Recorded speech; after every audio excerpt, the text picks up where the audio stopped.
Hi all, welcome back to my channel Grammar Made Easy. இந்த செஷன்ல நம்ம weather அப்படின்ற வேர்டுக்கும் climate அப்படின்ற வேர்டுக்கும் உள்ள வித்தியாசத்தை பார்க்க போறோம்.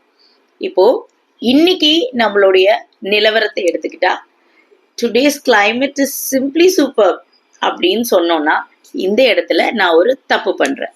என்ன அப்படின்னா நான் climate அப்படின்ற வேர்டை யூஸ் பண்ணியிருக்கேன்.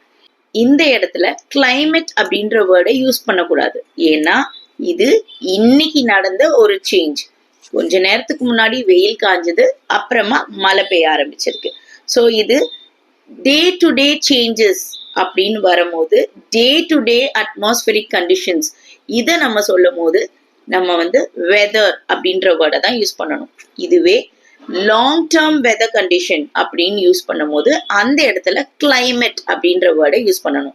For example, today's weather is simply super and it's perfect for an outing அப்படின்னு சொல்லலாம். இதுவே Dubai has a desert climate.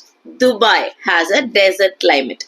இங்க ஏன் climate அப்படின்ற வேர்டை யூஸ் பண்ணியிருக்கேன்னா இது துபாயில எப்பயுமே இப்படிதான் ஹாட்டா இருக்கும் அப்படின்றத மென்ஷன் பண்றதுக்காக தான் climate அப்படின்ற வேர்டை யூஸ் பண்ணியிருக்கேன்.